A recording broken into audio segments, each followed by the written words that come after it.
Skyhawk Sports Network here with head men's basketball coach Bob Pietrack following his team's 102-86 win over the University of Southwest. Coach, just your initial thoughts on that ball game?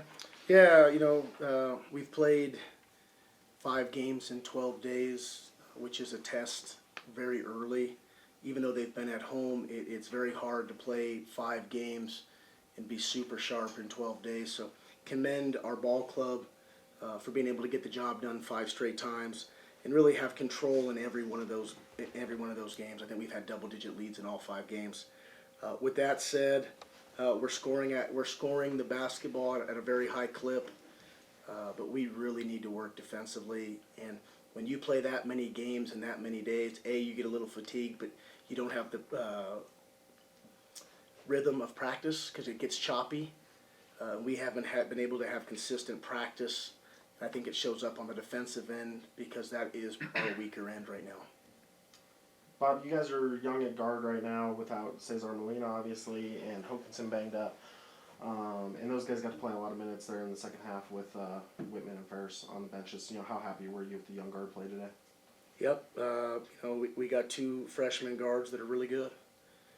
They don't play like freshmen, especially Akuel. He's not a freshman. He's the exact opposite of that. And Junior gave us great minutes. He played 18 minutes, and that's about what he needs to be playing.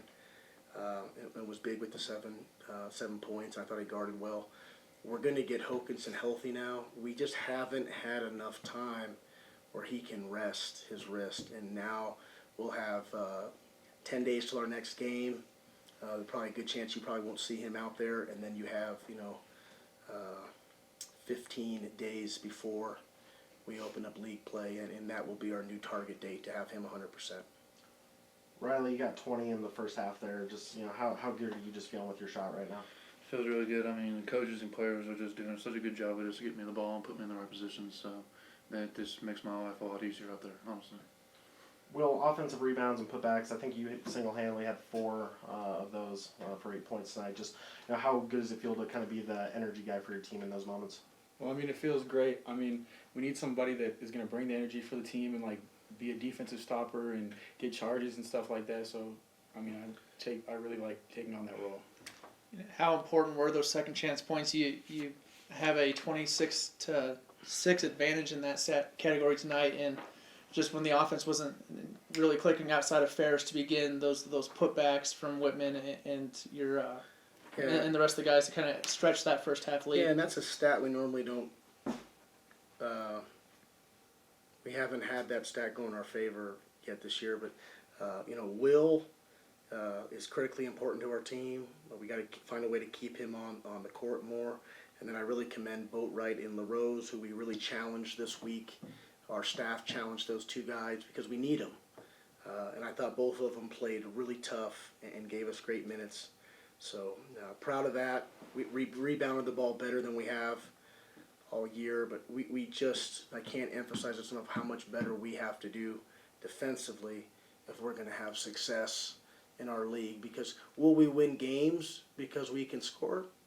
Yeah, but we won't be able to string a lot of games together, giving up that many points. And it doesn't make a difference the style of game.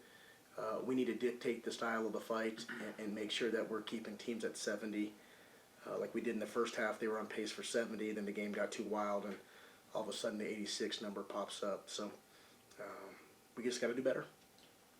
Akuel, Farris, and Wittman go out in the first minute of the second half. I think they combined for 33 in the first half. You've been held to 2. You go out for 19 there in the second half. Just how much did you just kind of want to put on your shoulders to keep pushing that lead up? Oh yeah, I was just being patient. First half, I wasn't as aggressive. I was just letting the game come to me, and I just been aggressive. I was just being aggressive second half, and my teammates got me in positions to score. So that's what I did. You kind of get yourself in rhythm, just slicing it and getting to the rim. Huh? Do you just get yourself kind of in rhythm with the rest of the game by just attacking? Yeah, starting with a layup that would be great because then you could score on the other levels of the game. So yeah. All right. Coach, 10 days off before Park on the 30th, right? Yes, correct. You mentioned how hard it's been getting practice time with as many games as you've played here in the early going. How will you use these 10 days to get ready for Park now? No, we'll start preparation for league for the next 4 or 5 days, and we're just going to work on ourselves truly, and how can we get better defensively.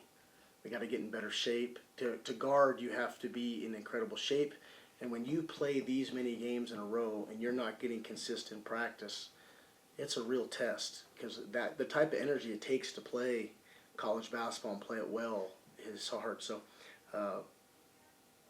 we did a nice job in this first segment of this homestand to come out 5-0, and to get all 5 and to have double-digit leads in all 5.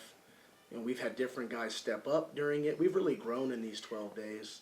And now we need to look at how can we grow in the next 9 days so that we can be at our best November 30th, and then carry that into a full week of practice as we get in preparations for a nationally ranked New Mexico Highlands team. We received some good news this week. Riley was named Offensive Player of the Week for Week 2 on Tuesday. I'll ask both of you, but first, Riley, just what does that mean to you? One, to be healthy, be back playing, and then be recognized by the conference sports information directors for your week last week. It was definitely just a team award, really. I mean, they do everything for me. They get me in the right spots, like I said. They do everything that I'm not willing to do, and they make sacrifices for me. So they just make my life a lot easier in there when I'm in there playing. So. And Coach, and you've watched Riley play for years. Just what makes him so gifted and talented, especially on the offensive side of the ball, that makes him a different scorer than most that we encounter in the Army? He just has, his repertoire of offensive moves and skill is something that you don't see in this league a ton.